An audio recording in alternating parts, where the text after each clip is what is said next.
ณะวิหารหลังใหญ่ของวัดในช่วงหลายเดือนที่ผ่านมาขณะนี้การบูรณะใกล้จะแล้วเสร็จก่อนเข้าพรรษาในช่วงเทศกาลเข้าพรรษาปีนี้จะใช้เป็นสถานที่บำเพ็ญกุศลตลอดฤดูการเข้าพรรษาและออกพรรษาก็มีการบูรณะเปลี่ยนหลังคากระเบื้องทั้งหมดแล้วก็บูรณะในส่วนต่างๆใกล้จะแล้วเสร็จหลายท่านที่ยังไม่มีโอกาสจะได้ร่วมบุญร่วมกุศลก็สามารถติดต่อสอบถามและร่วมทำบุญได้ที่พระครูประภัชชัยคุณเจ้าคณะตำบลสันปุไรเขต 2เจ้าอาวาสวัดชัยสถานตำบลสันปุไรอำเภอดอยสะเก็ดจังหวัดเชียงใหม่หมายเลขโทรศัพท์0876572458 0876572458หรือที่0531143332ได้ทุกวันก็เป็นการบูรณะวิหารหลังใหญ่ของวัดชัยสถานป่าเศร้าน้อยตำบลสันปุไรอำเภอดอยสะเก็ดจังหวัดเชียงใหม่ก็ขออนุโมทนากับหลายคนหลายท่านได้ร่วมทำบุญไปแล้วและหลายท่านยังไม่ได้ร่วมบุญก็สามารถร่วมทำบุญในคราวครั้งนี้โดยทั่วหน้ากัน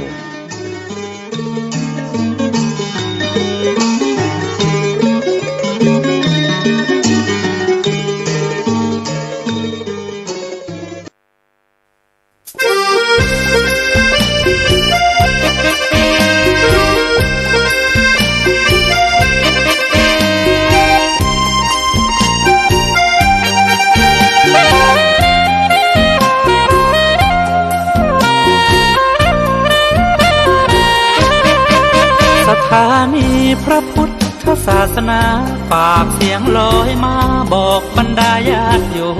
มที่มีใจใช้ธรรมฉโลมที่มีใจใช้เพลงฉโลมบอกบรรดาญาติโยมให้ฟังคลื่นนี้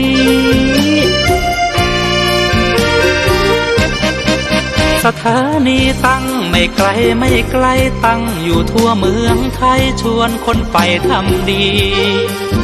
เชิญฟังกันทั้งวันดีเจสร้างสรรค์พากันสุขีใครอยากฟังธรรมเชิญทางนี้ใครอยากฟังธรรมเชิญทางนี้หรืออยากฟังเพลงดีๆเปิดคืนนี้นะคุณสถานีพระพุทธศาสนาฝากเพลงลอยมาย้ำชาวพุทธสร้างบุญธรรมะจะติดตามตัวคุณธรรมะจะชี้นำใจคุณพิสุทรงท่านหนุนไว้ให้คุณมาสร้างสถานีที่ล้ำค่าชี้นำธรรมะเพิ่มปัญญาแตกฉานสอบถามธรรมะข้อใดเชิญลองถามไทยเรื่องที่อยากถามมีธรรมสลับกับเพลงเพราะมีธรรมสลับกับเพลงเพราะและดีเจชอละไว้เป็นเพื่อนคุณ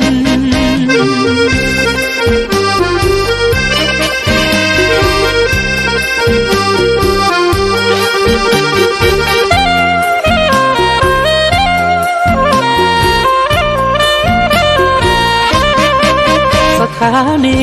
ที่ล้ำค่าชี้นำธรรมะเพิ่มปัญญาแตกฉานสอบถามธรรมะข้อใดเชิญลองถามไทยเรื่องที่อยากถามมีธรรมสลับกับเพลงเพราะมีธรรมสลับกับเพลงเพราะและดีเจชอละไว้เป็นเพื่อนคุณ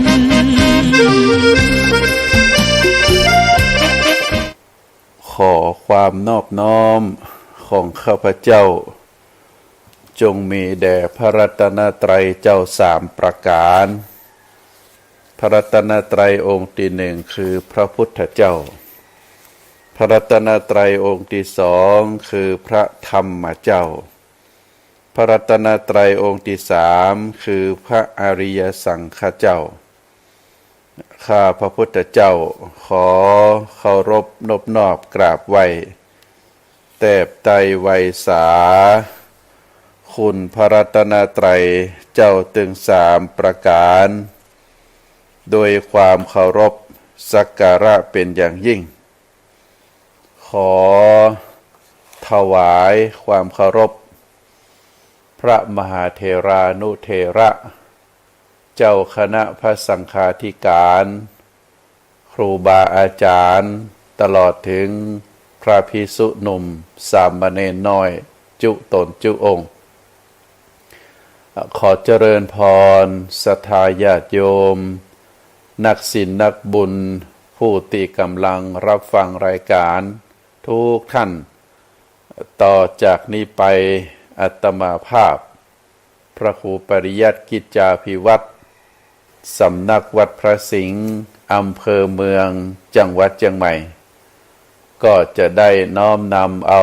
สารธรรมคติธรรมชาดกธรรมในทางพระพุทธศาสนา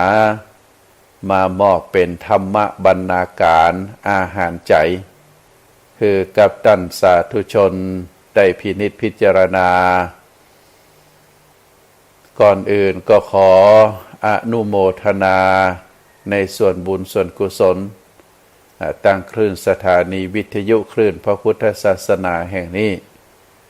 ภายใต้การนำของหลวงพ่อท่านเจ้าอาวาสตลอดถึงผู้อำนวยการสถานีเจ้าหน้าที่ทุกฝ่ายทุกแผนกที่ได้ให้โอกาสครูบาอาจารย์ได้เอาพระธรรมคำสอนคติธรรมชาดกธรรมในทางพระพุทธศาสนามาเผยแผ่มามาแนะนำคือพุทธบริษัทอันได้แก่อุบาสกอุบาสิกาผู้ที่กำลังรับฟังรายการได้ฟังได้เกิดความรู้เกิดสติปัญญาซึ่งก็เป็นหน้าที่ของ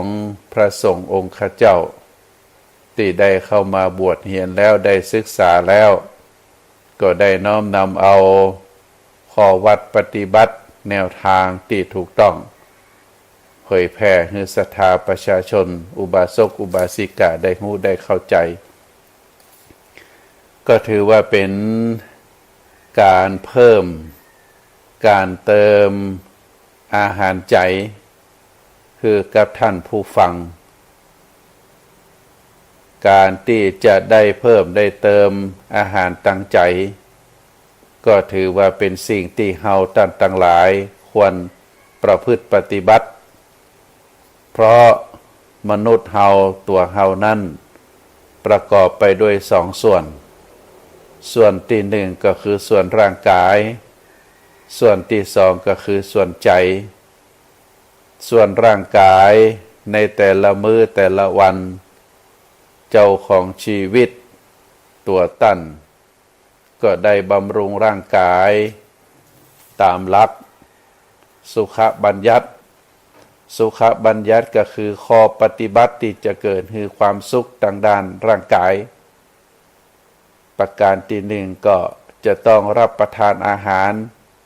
คือถูกต้องเพียงพอโดยปกติแล้วก็จะรับประทานอาหาร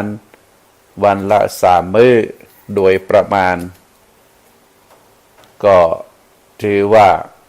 ร่างกายของเฮานั้นได้รับสารอาหารที่ถูกต้องเป็นอาหารที่บัดเจือไปด้วยของพิษเป็นอาหารที่มีถูกสุขลักษณะเป็นอาหารที่ประณีตเป็นอาหารที่ปรุงแล้วด้วยเครื่องปรุงที่สะอาดได้รับประทานอาหารเมื่อในเวลาที่ร่างกายต้องการเฮาบ่รับประทานอาหารพร่ำเพรื่อบ่รับประทานอาหารนักเกินไปน้อยเกินไปก็รับประทานอาหารพอดีถ้ารับประทานอาหารนักเกินไป ร่างกายบาได้ใจประโยชนะก็จะก่อให้เกิดเป็นไขมันเป็นน้ำตาลเป็นแป้งสะสมอยู่ในร่างกาย ทำให้ร่างกายอ้วนน้ำหนักเพิ่มก็ทำให้การปฏิบัติในกิจวัตรประจำวันก็ทำให้เกิดความอึดอัดขัดเคืองพระเจ้าประเสนทิโกศลเป็นพระราชาในสมัยครั้งพุทธกาลครองกรุงสาวัตถีพระองค์มีความสุขกับการ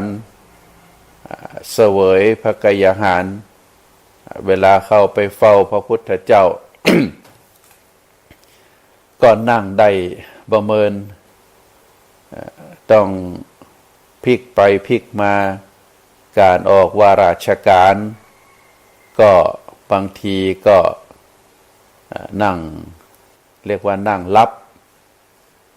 ก็ทำให้ได้รับการติฉินนินทาจากข้าราชบริพารพระพุทธองค์กับพระเจ้าประเสนทิโกศลนั้นมีความฮักมีความผูกพันกันพระพุทธองค์ก็เลยได้ตรัสสอนพระเจ้าประเสนทิโกศลว่าการรับประทานอาหารนั้นนักเกินไปก็บดีน้อยเกินไปก็บดีต้องใจมัชฌิมาปฏิปทาความพอเพียงความพอดีก็ทำให้พระเจ้าประเสนทิโกศลได้เกิดความเข้าใจก็ได้รับสั่งให้ทหารคนสนิทว่าต่อจากนี้ไปคือนับกำเข้าเฮาเนอะเวลาเฮาทานเข้าถ้าได้ถึงกำหนดกรรมแล้วก็คือช่วยเตือนเฮากรรมเมื่อได้ประพฤติปฏิบัติตามที่ได้กล่าวมาได้ลดอาหารลงพระกยาหารลงก็ปรากฏว่าร่างกายของพระเจ้าประเสนทิโกศลนั้นก็มีความแข็งแรงน้ำหนักบรรนักการขี่ทรงม้าทรงจ้างแล้วก็การไปว่าราชการก็มีความสะดวกสบายนักยิ่งขึ้นอันนี้เป็นตัวอย่างในเรื่องทางกายก็คือจะต้องระมัดระวังการดูแลทางด้านร่างกายนอกจากอาหารแล้วก็จะต้องมีการพักผ่อนการออกกำลังกายในโอกาสเวลาว่างก็ต้องหาที่มีอากาศบริสุทธิ์ได้สูดอากาศบริสุทธิ์ลงปอดก็ทำให้จะมีร่างกายแข็งแรงอย่างเป็นต้นในส่วนของจิตใจก็เช่นเดียวกันศรัทธาญาติโยมจิตใจของเฮานั้นในแต่ละวันเฮาได้รับข้อมูลที่ผ่านทางตาทางหูทางลิ้นนะตาหูจมูกลิ้นกายการสัมผัสกันถูกต้องใจก็ได้รับธรรมารมณ์ต่างๆเข้ามาเมื่อเฮาได้รับเข้ามาแล้วใจเฮานั้นเป็นสภาพที่รวมความรู้สึกความรู้ความเข้าใจความเรียกว่ามีความคิดนะรวมเป็นที่ความรับรู้ความรู้สึกความคิดความจำความรู้สึกต่างๆที่ผ่านทางหูจมูกลิ้นกายเข้ามาก็ทำให้อารมณ์ต่างๆที่เข้ามาสู่จิตใจของเฮานั้นบางผู้บางคน ก็มีความรู้สึกดีๆบางผู้บางคนก็มีความรู้สึกทุกข์เพราะจิตบ่ปล่อยวางจิตไปยึดมั่นถือมั่นเฮาก็จะหันว่าบางผู้บางคนตั้งแต่อดีตการมาเมื่อได้ประสบเหตุใดประสบเหตุหนึ่งความยึดมั่นถือมั่นในเหตุนั้นๆบ่ได้มีความปล่อยวางก็มีความทุกข์เรียกว่าเอาอดีตมาอยู่ในตัวตนอยู่ในจิตใจตลอดเรียกว่าเอาอดีตมานั่งทับมาเต็งนอกจากอดีตแล้วก็ยังมีอนาคตคือความหวังสิ่งที่ยังบ่เกิดขึ้นเตื้อไปความหวังไปความอยากความต้องการก็เอามาถมทับตัวเองแหมก็เกิดความหนักพระพุทธองค์ได้สอนเหล่าภิกษุทั้งหลายว่าก็พยายามให้สลัดให้พลักเอาอดีตออกไปพลักอนาคตออกไปให้มีชีวิตอยู่กับปัจจุบันให้มีชีวิตอยู่กับปัจจุบันอดีตผ่านไปแล้วเฮาเอาคืนบ่ได้อนาคตยังมาบ่ถึงเฮาก็ยังเอามาบ่ได้เตื้อพยายามให้อยู่กับปัจจุบันทำปัจจุบันคิดปัจจุบันปัจจุบันให้ดีที่สุดนะก็จะก่อให้เกิด คุณงามความดีถ้าเราได้ทำปัจจุบันให้ดีวันนี้ปัจจุบันตวาถ้าผ่านไปแล้วก็ผ่านไปเป็นตวาเป็นหลายวันก็จะเป็นความดีโดยกรณีถ้าเราทำปัจจุบันให้ดีอดีตก็จะดี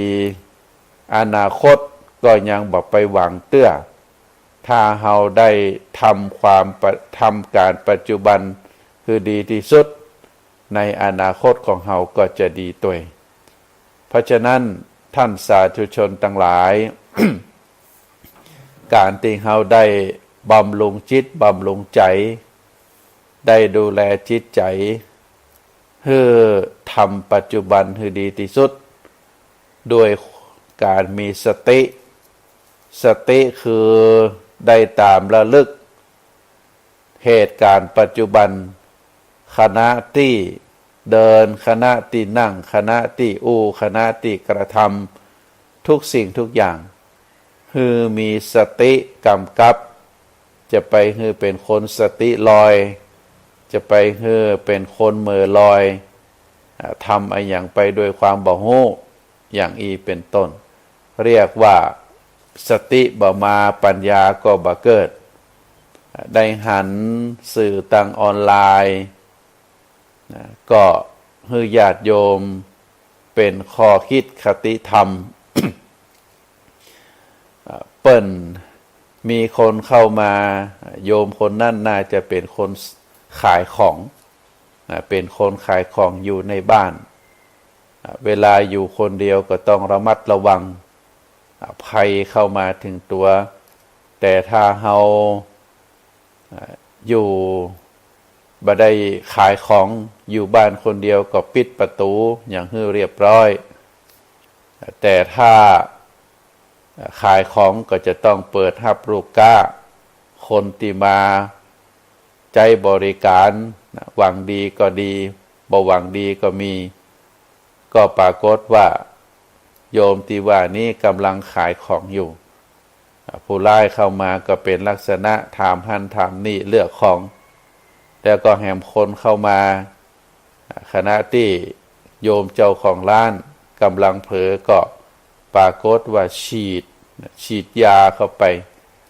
เป็นพ่นเป็นพ่นยาเป็นขวดพอพ่นเข้าไปปุ๊บโยมที่บ่ได้ตั้งตัวก็ได้หายใจสูดเข้าไป ก็เข้าไปกำเดียวนะก็ปรากฏว่าหลงลืมสติก็น่าจะถูกยาน่าจะเป็นยาติแห้งเข้าไปกำเดียวก็เริ่มโอนเอียงเปิ่นฮือห้องเอาสตังเอาทรัพย์เอาศีลเอาสร้อยคอที่อยู่ในบนคอตลอดถึงแหวนเงินที่อยู่ในกระเป๋าก็เอาจกฮือเปิ้นถอดฮือเปิ้นแล้วพอสักกัมเดียวใดของไปแล้วมูลนั่นก็หล่นไปวิ่งออกไปจากร้านโยมคนนี้ก็โอนเอียงนั่งลงโดยขาดสติไปอย่างอีเป็นต้นเพราะฉะนั้นศรัทธาญาติโยมทั้งหลายนะการมีสติเป็นเรื่องสำคัญที่สุดธรรมะคำสอนของพระพุทธองค์ที่ได้สอนมา 84,000 พระธรรมขันธ์นั้นธรรมะที่สำคัญที่สุดก็คือสตินะการมีสติถ้าเรามีใจแต่ขาดสติใจหรือจิตเป็นสิ่งที่รับรู้อารมณ์เป็นศูนย์ของความจำเป็นศูนย์ของความรู้ความเข้าใจแต่ถ้าบ่มีสติกำกับบ่มีสติมาเตือนมาดูแลความจำความรู้เหล่านั้นก็บ่เกิดประโยชน์เพราะฉะนั้นสิ่งที่คนเฮาจะต้องมีตลอดเวลาก็คือสติสติก็คือการลำลึกการระมัดระวังการกระทำกรรมที่การคิดตั้งใจก็จะต้องมีสติกำกับความรู้สึกตัวความระมัดระวังบ่ฮือความบดีบ่งามเข้ามาสู่จิตสู่ใจบ่นำพาร่างกายไปทำในสิ่งที่บ่ถูกต้องอันนี้เราเรียกว่าเป็นคุณธรรมที่เราจะต้องมีซึ่งก็เป็นเรื่องสำคัญในทางพระพุทธศาสนาเพราะฉะนั้นศรัทธาญาติโยมท่านสาธุชนทั้งหลายในแต่ละวันคือเฮามีสติกำกับคืออยู่กับปัจจุบันคือดีที่สุดหลวงพ่อพระพุทธธาตุนะหลวงพ่อพระพุทธพระธาตุพระธรรมโกษาจารย์เจ้าสำนักสวนโมกขพารารามที่จังหวัดสุราษฎร์ธานีหลวงพ่อได้ดับขันไปเป็นเวลาเมินแล้วก็สิ่งที่ภาคภูมิใจก็คือหลวงพ่อนั้นได้รับยกย่องเป็นพระภิกษุในทางพระพุทธศาสนาเป็นบุคคลสำคัญของโลกตลอดเวลาที่พระหลวงพ่อพุทธทาสท่านใดดำรงขันอยู่นั่นสิ่งหนึ่งที่หลวงพ่อได้ฮือข้อคิดกับเจ้าพุทธเฮาบ่ว่าจะเป็นทางด้านเขียนทางด้านทางด้านบรรยายหลวงพ่อนั้นฮือเตือนเจ้าพุทธฮือเฮาท่านทั้งหลายนั้นอยู่กับปัจจุบันจะไปคิดถึงอดีตจะไปคาดหวังถึงอนาคตทำปัจจุบันให้ดีอนาคตก็จะดีอดีตก็จะดีอดีตก็คือประวัติร่องรอยชีวิตของเฮาถ้าเฮาทำปัจจุบันให้ดีถ้าทำวันนี้ดีตะวาก็ดีสัปดาห์ที่แล้วก็ดีเดือนที่แล้วก็ดีปีที่แล้วก็ดีเพราะเราทำปัจจุบันให้ดีปัจจุบันวันนี้ถ้าผ่านไปแห่งวันหนึ่งตะวาก็ดีผ่านไปแห่งสัปดาห์หนึ่งสัปดาห์ที่แล้วก็ดีผ่านไปแห่งเดือนหนึ่งเดือนที่แล้วก็ดีผ่านไป1 ปีปีที่แล้วเราก็ดีเพราะฉะนั้นเมื่อดีเป็นปีดีเป็นเดือนดีเป็นสัปดาห์ดีเป็นวันก็เป็นความดีดังนั้น หลวงพ่อพุทธทาสได้สอนให้เฮาตัดทั้งหลายโดยใจธรรมะคำสอนของพระพุทธองค์ที่ได้ ปรากฏอยู่ในพระไตรปิฎกพระพุทธองค์สอนมาเป็นเวลา 2,500 กว่าปีอย่างอีเป็นต้นก็คือศรัทธาญาติโยมเนอะการได้ดูแลตัวเก่าบ่ว่าจะเป็นดูแลทางจิตทางใจดูแลทางด้านร่างกายก็จะต้องให้เป็นไปตามศีลตามธรรมตามแนวต่างการดูแลร่างกายของเฮานั้นก็ต้องอาศัยปัจจัยสี่เป็นเครื่องดูแลจิตใจดูแลร่างกายนะต้องอาศัยปัจจัยสี่ปัจจัยสี่ก็คืออาหารตามที่กล่าวมาเฮาจะต้องมีได้รับประทานอาหารคือเพียงพอคือเป็นประโยชน์บ่นักเกินไปบ่น้อยเกินไปการรับประทานอาหารแต่ละครั้งเอาสิ่งที่เป็นประโยชน์นะเข้าไปสู่ร่างกายอันไหนที่มันบ่ใช่เป็นประโยชน์ต่อตัวเองก็คือเรียกว่าคือละคืองดนะนอกจากเราได้ดูแลทางด้านอาหารแล้ว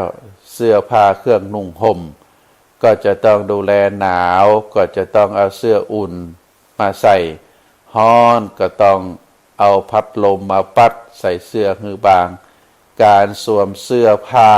ก็ถือว่าเป็นการดูแลร่างกายคืออบอุ่นบ่คือเรียกว่าบ่คืออยู่อย่างคนขาดสติเป็นคนบ่มีเสื้อผ้าการใส่เสื้อผ้าก็จะต้องคือถูกงานถูกกาลเทศะตัวเองนะไปเจอหน้าร้อนไปใส่เสื้อหนาวพอถึงหน้าหนาวก็ใส่เสื้อบางอย่างอีเป็นต้นก็บ่ถูกกาลเทศะงานนั้นงานนี้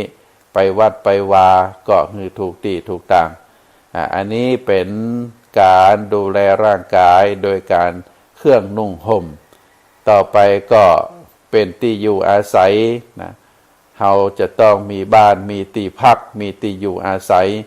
มีเวลาส่วนตัวในการพักผ่อนนอนหลับซึ่งเราตั้งหลายก็มีความจำเป็นนะพ่อแม่เราเปิ้นได้ดำรงครอบครัวมาสิ่งสำคัญที่สุดที่บรรพบุรุษของเราแสวงหาก็คือจะต้องมีที่พักจะต้องมีบ้านเป็นอันดับแรกนอกจากนั้นก็จะต้องเสาะว่าหาที่สำหรับทำกินมีให้มีนาสำหรับทำกินเพื่อที่จะให้ลูกหลานเลี้ยงลูกเลี้ยงหลานด้วยความมั่นคงมั่งคั่งอดมื้อกินมื้อเก็บหอมรอมริบแล้วก็เอาเงินตั้งหลายเหล่านั้นไปซื้อที่ซื้อตางอย่างอีเป็นต้นเพราะฉะนั้นการได้ดูแลร่างกายโดยฮืออาหารเครื่องนุ่งห่มฮือที่อยู่และสิ่งสำคัญที่สุดเวลาเจ็บไข้ได้ป่วยเฮาก็จะต้องพยายามที่จะรักษาร่างกายหายุกหายามารักษาการเจ็บไข้ได้ป่วยนะก็เกิดมาจากอากาศเกิดมาจากอาหารเกิดมาจากจิตจากใจสิ่งแวดล้อมอันนี้ก็ทำให้เจ็บป่วยได้การใจร่างกายนักเกินไปขาดการพักผ่อนการรับประทานอาหารที่ย่อยยากนะการใจชีวิตบ่เป็นเวลานะเรียกว่าบ่เป็นเวลานับรับก็บ่ได้รับเวลานอนก็บ่ได้นอนเวลากินก็กิน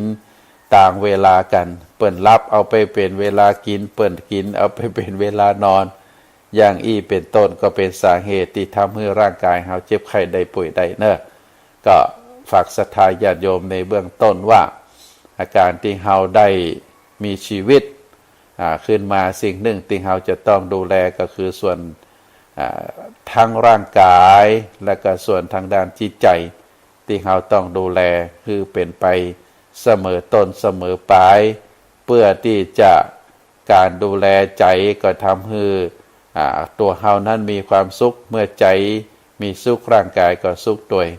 แล้วก็ในส่วนของร่างกายนอกจากจะให้มีความสุขแล้วเฮาก็จะต้อง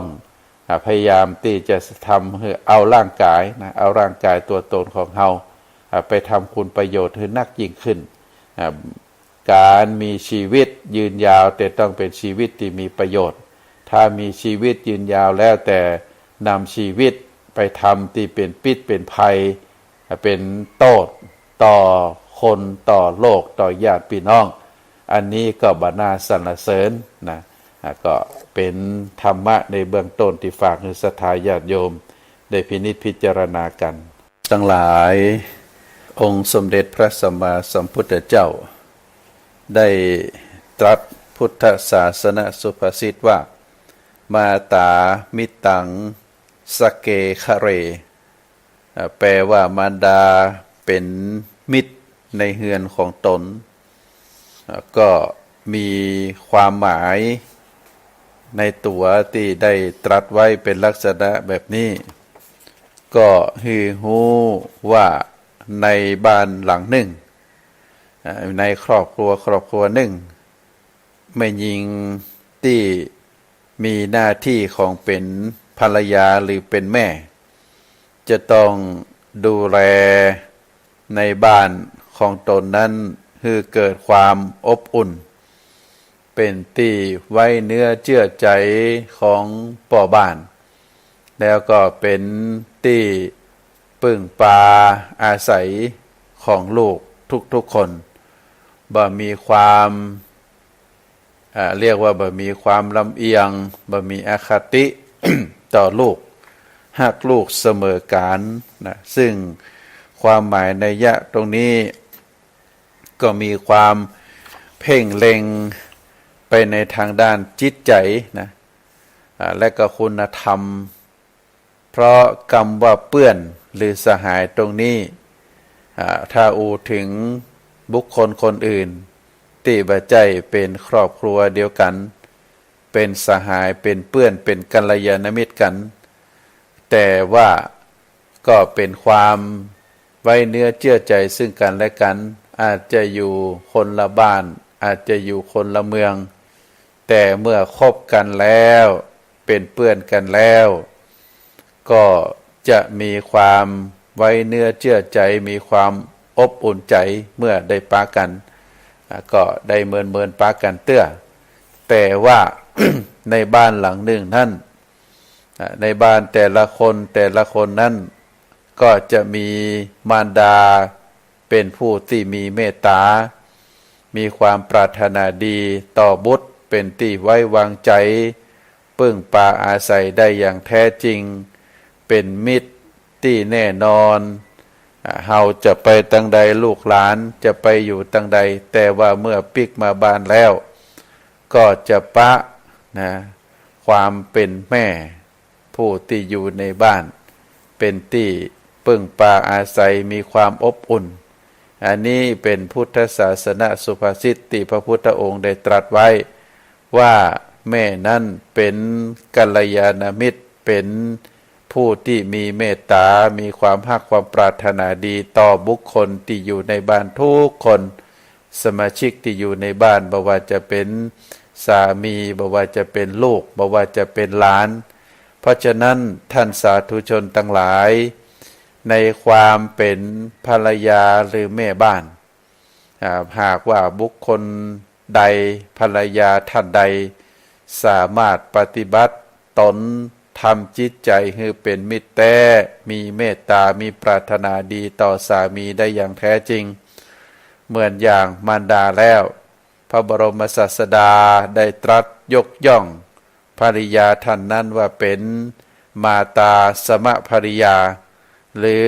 มาตาภริยาเปิ้นแปลซึ่งมีความหมายในยะว่าภรรยานั้นเสมอด้วยมารดาหรือมารดาเยี่ยงภรรยาเยี่ยงมารดา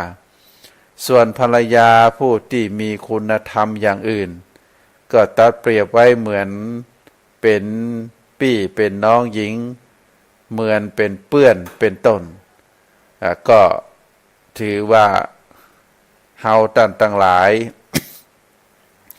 ครอบครัวใดบุรุษใดที่ได้หาภรรยาที่ดีมาอยู่ในบ้านหากว่าเป็นภรรยาดีก็มีภรรยาเยี่ยงมารดามีภรรยาเหมือนกับเป็นพี่เป็นน้องมีภรรยาเหมือนกับเพื่อน นะซึ่งก็ได้กล่าวไว้ในภาษาบาลีนะพระพุทธองค์ได้แบ่งภรรยาอยู่เป็น7ประเภทเป็นฝ่ายร้าย3ประเภทแล้วก็เป็นฝ่ายดี4ประเภทพระพุทธองค์ตรัสไว้ว่าจะใดพ่องภรรยาประเภทที่1นั้นพระพุทธองค์ตรัสว่าวัฏกาภริยาวัฏกาภริยาภรรยาเยี่ยงเพชฌฆาตสตรีผู้นี้หรือภรรยาผู้นี้เปิ้นบอกว่าเป็นผู้ที่มีจิตประทุษร้ายปรารถนาความเสื่อมเสียหายแก่สามีดูหมิ่นแล้วก็คิดหาทางทำลายสามีไผมีภรรยาประเภทนี้ได้สตรีแบบนี้เข้ามาสู่ครอบครัวก็คงจะหาความสุขบ่ได้เพราะเป็นผู้ที่มีจิตประทุษร้ายมีความปรารถนาที่บดีปรารถนาที่จะมีสร้างความเสื่อมเสียเกิดความเสียหายแก่สามีแล้วก็มีบ่ฮือความเคารพบ่ฮือเกียรติแก่สามีมีแต่คิดหาทางที่จะทำลายสามีก็เป็นแม่หญิงที่น่ากลัวต้องในฐานะที่เป็นสามีก็จะต้องพิจารณาให้ดีๆนะก่อนที่จะได้สตรีท่านใดท่านหนึ่งเข้ามาเป็นหุ้นส่วนของชีวิตก็จะต้องดูที่มาที่ไปเปิดห้องว่าดูวัวฮือดูหางดูนางฮือดูที่แม่ดูแน่ๆต้องพอถึงก็หมายความว่าเราจะเอาสตรีท่านใดนะเอาสตรีเอาแม่หญิงคนใดมาเป็นหุ้นส่วนของชีวิต เราก็จะต้องดูที่มาที่ไปบางทีก็มีรูปร่างหน้าตาดีแต่กิริยามารยาทบดีบางท่านก็บางผู้บางคนก็ดูหน้าตาก็ธรรมดาแต่นิสัยใจคอเป็นคนดีบางผู้บางท่านนั่นดูหน้าตาผิวกายแล้วงดงามแต่ว่ามีกิริยามารยาทที่งดงามอย่างอีเป็นต้นบางผู้บางท่านนั้นมีรูปร่างหน้าตาดีโดยกิริยามารยาทดีโดยจึงได้กล่าวประเภทของภรรยาว่าถ้าหากภรรยาท่านใดที่มีจิตประทุษร้ายปรารถนาที่จะสร้างความเสื่อมเสียคือแก่ครอบครัวคือแก่สามีบ่ฮือเกียรติแก่สามีดูหมิ่นเหยียดหยามสามีของตัวเก่าแล้วก็คิดหาทางที่จะทำลายสามีภรรยาประเภทนี้เปิดห้องว่าภรรยาเยี่ยงเพชฌฆาตภรรยาประเภทที่2นะโจรีภริยาภรรยาเยี่ยงโจรอันได้แก่ภรรยาผู้คิดล้างผลาญทรัพย์สมบัติที่สามีหามาได้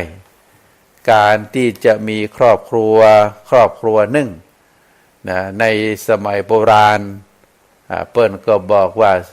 สามีไปทำงานนอกบ้านหาเงินเข้าบ้านภรรยาเป็นผู้เก็บรักษาเงินทองเหล่านั้น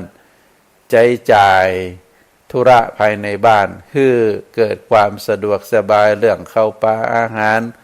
เรื่องติดรับติดนอนเรื่องการดูแลลูกเป็นภาระหน้าที่ของเป็นภาระหน้าที่ของภรรยาครอบครัวนั้นก็จะมีความเจริญแต่ถ้าหากว่าภรรยาที่ได้เข้ามาเป็นหุ้นส่วนชีวิตของสามี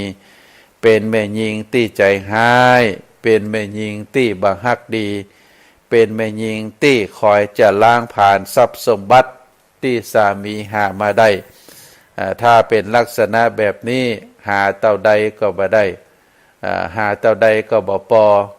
นอกจากหาสามีหามาฮื้อบ่พอแล้วก็ยังไปกู้หนี้ยืมสินกับบุคคลอื่นป อที่จะหายืมได้แล้วก็เมื่อยืมมาแล้วก็ใช้จ่ายเมื่อใช้จ่ายไปแล้วก็ปรากฏว่าบ่สามารถที่จะใช้หนี้ยืมสินคืนให้กับคนอื่นได้ก็เกิดปัญหาตัวมาอย่างอีเป็นต้นได้ฮู้จักกับครอบครัวหนึ่งภรรยานั้นติดการพนันสามีก็เป็นคนดีนะเมื่อทำกิจการอันใดก็ภาระในครอบครัวก็บ่สามารถที่จะใช้จ่ายให้หมดได้นะภรรยาก็เป็นคนเอาไปใช้เอาไปกินเอาไปเอาไปเล่นการพนันตอนสุดท้ายเมื่อบ่สามารถที่จะเข้าบ้านได้ที่เข้าบ้านบ่ได้นะก็นึ่งค่าน้ำกับไฟบ่สามารถที่จะหาเงินไปใช้จ่ายได้เปิ้นก็ตัดไฟประการที่สองคนที่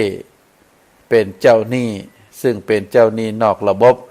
บ่สามารถที่จะคืนทรัพย์สมบัติให้เปิ้นได้เข้าบ้านบ่ได้ต้องละเฮ็ดละเหเล่ร่อนไปนอนที่อื่นตอนสุดท้ายมาเป็นความตกใจของสามีบ่ฮู้จะหาทางออกจะใดซึ่งอยู่ด้วยกันมาเป็นเวลาหลายปีลูกเต้าก็ได้เรียนได้รับการศึกษาจบไปแล้วก็ไปทำการทำงานก็ทำให้สามีนั้นหาทางออกบ่ได้ก็แขวนคอตายอย่างอีเป็นต้นอันนี้เป็นสิ่งที่เกิดขึ้นกับบุรุษคนหนึ่งที่ได้สร้างครอบครัวมาแต่ว่าได้ภรรยา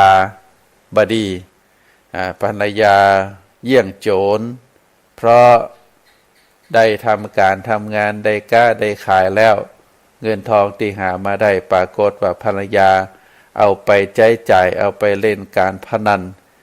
บ่ฮู้จะหาทางออกจะใดก็ทำให้คนที่เป็นสามีก็บ่ฮู้จะแก้ไขจะใดเพราะอยู่ด้วยกันมาเป็นเวลาหลาย10 ปีบ้านก็บ่สามารถที่จะมีได้นะก็ทำให้เกิดความเสียหายเกิดขึ้นตัวมาเรียกว่าเป็นภรรยาเยี่ยงโจรประการที่3อัยยาภริยาเปิ้นบอกว่าภรรยาเยี่ยงนายได้แก่ภรรยาผู้ที่บ่ใส่ใจการงานในบ้านมีความเกลียดค้านรับประทานอาหารนักปากร้ายหยาบคายใจเหี้ยมข่มสามีเพราะฉะนั้นภรรยาประเภทนี้ก็ทำให้ครอบครัวบ่มีความสุขได้เป็นคนปากร้ายหันอันยังก็ด่าด้วยคำหยาบคายจิตใจเหี้ยมแล้วก็บ่มีความเคารพบ่มีความให้เกียรติสามีของตัวเก่านอกนั้นก็ชอบการใช้จ่ายชอบการใช้จ่ายสิ่งของที่มีราคาแพงพร้อมกับนั้นก็เป็นคนขี้ค้านบัดทำการบัดทำงานในบ้านมีความสกปรกบ่ว่าที่นอนหมอนมุ้งห้องครัวกินแล้วก็บ่ล้างนอกจากกินแล้วบ่ล้างแล้วเสื้อผ้าก็บ่ได้เก็บเป็นระเบียบก็ทำให้ภรรยาคนนั้นท่านเรียกว่าเป็นภรรยาเยี่ยงนายอัยยาภริยาหันสามีเป็นคนใจหันลูกเป็นคนใจถ้าหากว่าไผได้แม่หญิงถึง3 ประเภทมาเป็นภรรยาก็จะเกิดความเสียหายครอบครัวนั้นบ่มีความสุขครอบครัวนั้นบ่มีความเจริญซึ่งตรงกันข้ามกับพุทธศาสนาสุภาษิตที่พระพุทธองค์ได้ตรัสไว้ว่ามารดาเป็นมิตรในเรือนของตนเป็นที่ไว้วางใจทุกคนเป็นผู้ที่มีเมตตาเอื้ออาทรต่อทุกคนถึงสามีถึงลูกหลานตลอดถึงพ่อแม่ ของสามีพ่อแม่ของตัวเองที่อาศัยอยู่ด้วยกันก็เป็นความงดงามของสตรีท่านหนึ่งที่พระพุทธศาสนาได้ให้เกียรติยกย่องว่าเป็นมารดามารดานั้นเป็นผู้ที่เลี้ยงดูเป็นผู้ที่มีความฮักเป็นผู้ที่ความปรารถนาดีก็ถือว่าเป็นแม่หญิงที่น่าได้รับการยกย่องส่วนแม่หญิงผู้ใดประพฤติตัวเยี่ยงเพศฆาตประพฤติตัวเยี่ยงโจรประพฤติตัวเยี่ยงนายเป็นสตรีที่มาน่ายกย่องนะเป็นสตรีที่น่ากลัวส่วนภรรยาประเภทที่สี่มาตาภริยาภรรยาเยี่ยงมารดาได้แก่ภรรยาผู้หวังดีทุกเวลานะคอยห่วงใยรักษาสามีก็เหมือนกับมารดาปกป้องลูกแล้วก็มีความประหยัดรักษาทรัพย์สมบัติที่สามีหามาได้นะดูแลเรื่องข้าวปลาอาหารเวลาสามีบ่สบายก็ดูแลคือการรักษาคือการใส่ใจนะคือความรักความเมตตาบ่คือบกพร่องจึงดูแลลูกโดยอย่างนี้เปิ่นห้องว่าเป็นภรรยาเยี่ยงมารดานะที่มีความรักความปรารถนาดีทุกเวลาคอยห่วงใยรักษาสามีแล้วก็ทรัพย์สมบัติสิ่งของต่างๆภายในบ้านก็จัดการเป็นสัดเป็นส่วนอันไหนที่เป็นการศึกษาลูกอันไหนเป็นการเสื้อผ้าอันไหนที่จะต้องดูแลรักษาให้อาหารการกินให้อยู่ด้วยความสะดวกสบายนะอันนี้ เป็นหน้าที่ของภรรยาเรียกว่ามาตาภรรยาเยี่ยงมารดาต่อไปภคินีภริยาภรรยาเยี่ยงน้องสาว ก็เป็นภรรยาผู้ที่ให้การเคารพสามีดังน้องกัปปี้มีใจอ่อนโยนคล้อยตามสามีสามีว่าจะใดก็เอาเป็นลักษณะแบบนั้นโดยปัญญาพิจารณาถึงความดีความงามที่จะตวยมาความสุขความสงบของครอบครัวจะตวยมานะก็เป็นภรรยาผู้ฮือเคารพสามีเหมือนกับเป็นพี่เป็นน้องกันมีใจอ่อนโยนแล้วก็ประพฤติปฏิบัติตนนะได้ศึกษาสามีของตนว่าเป็นผู้ที่ชอบเป็นลักษณะแบบนี้บ่ชอบลักษณะแบบนี้อาหารการกินชอบประเภทใดเสื้อผ้าใจแบบใดเครื่องใจส่วนตัวก็ดูแลบ่ให้ขาดตกบกพร่องอันนี้เราเรียกว่าเป็นภรรยาเยี่ยงน้องสาวสาขาสาขาภรรยาก็คือภรรยาเยี่ยงสหายเยี่ยงมิตรเป็นภรรยาที่พบสามีเมื่อใดก็ปราบปลื้มดีใจเหมือนเปื้อนพบเปื้อนผู้จากไปเมินเป็นคนที่มีตระกูลได้รับการอบรมได้รับการสั่งสอนมีความประพฤติดีรู้จักปฏิบัติสามีอันนี้เรียกว่าสาขาภริยาเยี่ยงสหายเป็นเพื่อนคู่คิดเป็นมิตรคู่ใจอยู่ในบ้านก็มีความเรียกว่าดูแลซึ่งกันและกันอู้จากันมีความยิ้มแย้มแจ่มใสต่อกันบางครั้งก็อู้เล่นกันเป็นเพื่อนกันอันนี้เรียกว่าเป็นภรรยาเหมือนกับเพื่อนแล้วก็ทาสีภรรยาประเภทสุดท้ายนี้เป็นภรรยาเรียกว่าภรรยาเยี่ยงทาสก็ได้แก่ภรรยาที่ยอมอยู่ในอำนาจของสามีก็มีความโกรธมีความโกรธตอบก็ได้ใจความอดทนใจขันติใจเอาความฮักความเย็นใจเข้ารูปเข้าดูแลสามีซึ่งสามีบางคนเป็นคนใจห้อนเมื่อเป็นคนใจห้อนก็ภรรยาก็จะเป็นน้ ก็จะตอบแทนสามีได้ดูแลได้เอาใจใส่ซึ่งการที่ ภรรยาคนหนึ่งได้เข้ามาสู่ครอบครัวได้มีสามีเป็นตัวเป็นตนแล้วก็ได้สร้างครอบครัวก็พยายามทำหน้าที่ของตัวเองให้ดีที่สุดดูแลภายในบ้านดูแลทุกสิ่งทุกอย่างได้ให้เกียรติแก่สามีก็ถือว่าเป็นภรรยาทำหน้าที่ของตัวเองเหมือนกับคนใจก็ได้ตั้งใจทำบ่มีว่าจะได้เพราะฉะนั้นท่านสาธุชนทั้งหลายเราจะหันว่าหลักธรรมสำหรับครองเรือนที่สอนคือกลุ่ครองที่มีความเสมอกันเรียกว่ามีความเหมาะสมกันมีความสมกันทั้งหลายได้รู้จักวิธีปฏิบัติหน้าที่ถนอมรักษาน้ำใจกันด้วยประการต่างๆก็ดีซึ่งมีความเสมอกันด้วยศีลเสมอกันด้วยจาคะเสมอกันด้วยศรัทธาเสมอกันด้วยความเข้าใจทั้งหมดทั้งมวลนี้ล้วนมีความมุ่งหมายเพื่อที่จะให้การครองเรือนของคู่สามีภรรยาเป็นไปในทางที่ส่งเสริมคุณค่าแห่งชีวิตของกันและกันแล้วก็เป็นเครื่องอุปถัมภ์ส่งเสริมเพิ่มพูนกำลังให้แก่กันและกันเมื่อมีคุณธรรมความดีอยู่แล้วก็จักได้บำเพ็ญคุณธรรมความดีเหล่านั้นให้เพิ่มพูนยิ่งขึ้นไปเมื่อกระทำประโยชน์ตนหู้อยู่ก็จักได้กระทำประโยชน์นั้นคือเข้มแข็งยิ่งขึ้นไป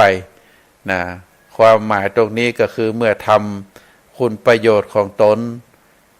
ซึ่งตนเองได้ทำอยู่ประจำก็จักได้กระท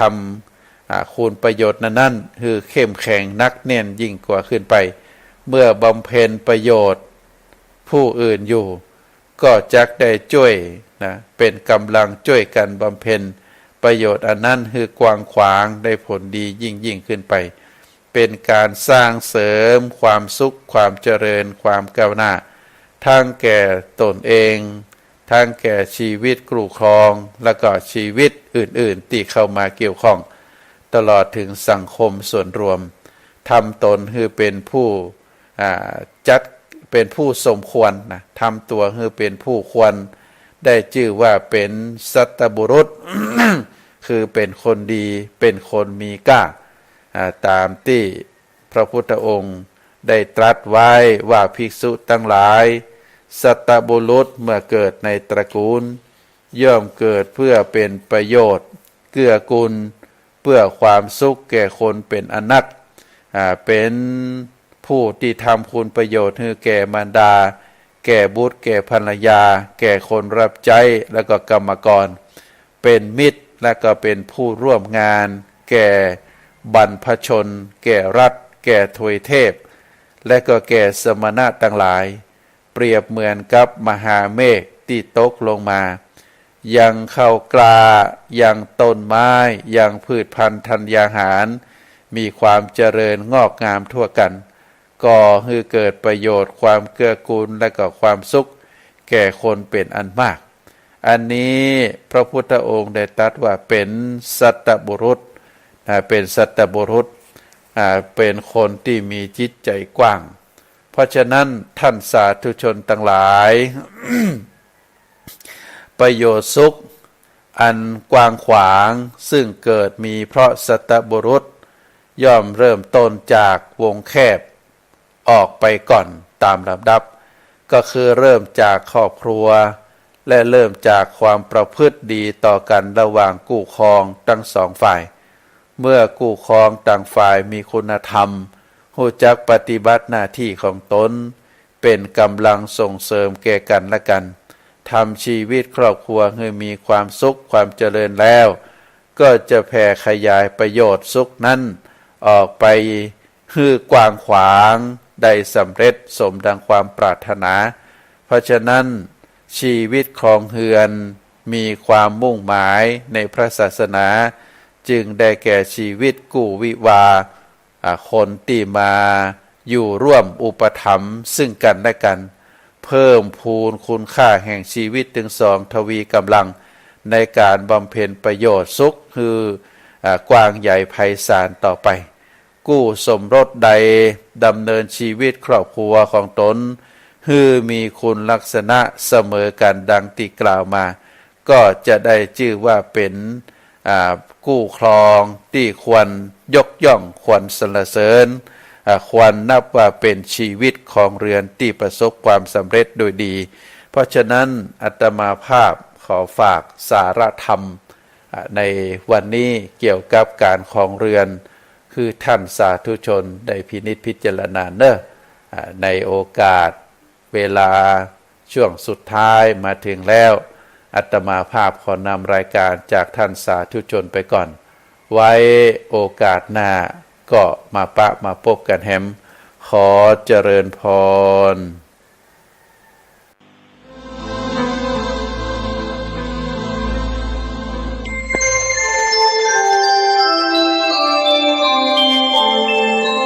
ขณะนี้ท่านกำลังฟังสถานีวิทยุกระจายเสียง FM 104.5 เมกะเฮิรตซ์ขอเชิญร่วมถวายเทียนพรรษาประจำปี 2567 ของเครือข่ายคลื่นสีขาวเชียงใหม่เชียงรายลำพูนลำปางแป่น่านและพะเยาเนื่องด้วยคณะสงฆ์พระนักเผยแผ่ธรรมะเครือข่ายคลื่นสีขาวและคณะสถา